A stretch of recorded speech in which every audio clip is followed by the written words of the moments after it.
Good afternoon, folks. I'm James Tetreault with your Southwest Ag Grain Market Update for Thursday, December 21st, 2017. Well, here we are, 4 days away from the big day. I hope everyone has their Christmas shopping done, unlike some of us procrastinators who believe we still have lots of time. I hope everyone has been good this year and can expect some nice gifts from Santa himself. So lately, there's been a lot of news in the grain markets that have been heavily concentrated on South America. But as we know, Santa doesn't just visit the folks down in South America. He delivers toys to everyone all over the globe. So here's a glimpse of what kind of weather conditions he can expect as he makes his way around the globe. Into the southern hemisphere, Melbourne, Australia is forecasted to be 87 degrees. Cape Town, Australia, and Buenos Aires, Argentina will be at a comfortable low 80s. Moving up to the northern hemisphere, Vienna, Austria, 47. Chicago, Illinois, a frigid 23 degrees. So it's justified at this time of year for grain market participants to become obsessed with the day-to-day weather forecasts for Brazil and Argentina. Newly planted soy and corn fields down there are at a great risk of facing stressful temperatures or insufficient precipitation during this critical phase in the plant's growing season.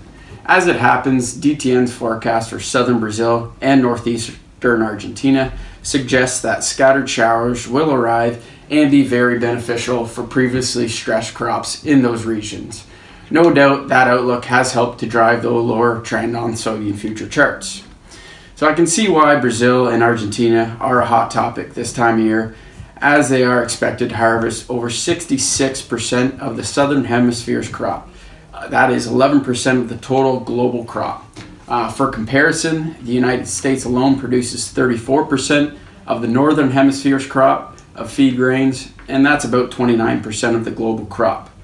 It's a common trap during our own summer months for us to get caught up on the weather that happens in our own backyard, and we forget that Ukrainian soybean production has been growing by an average of 16% year after year, or forget that China is the world's number 2 producer of corn, harvesting about almost 8.5 billion bushels this past year alone.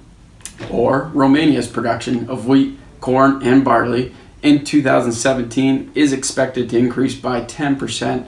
That's due to favorable weather, some government subsidies, and fertilizer management and disease prevention. The weather in those growing regions matter too. Today, there is more grain produced than just the crops in Brazil and Argentina.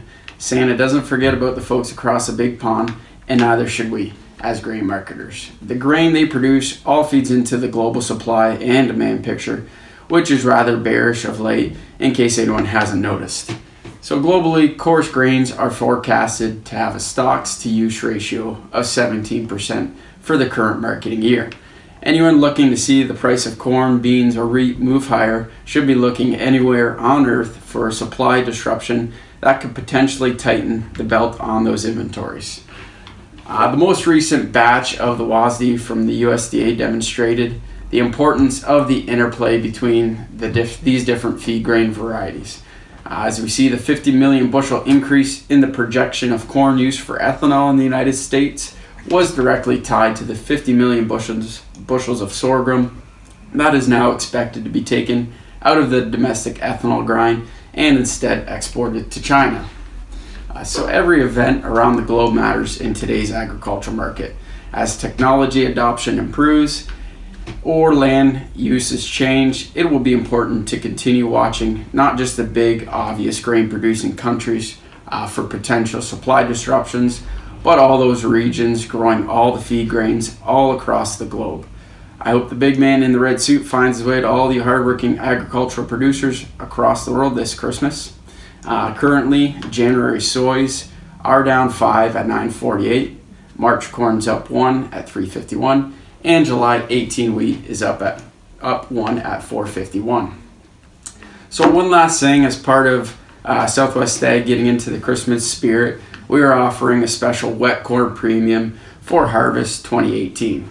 So to receive your wet corn premium, simply call your local Southwest Ag representative between Wednesday, December 27th and Thursday, December 28th, and be able to answer the following question.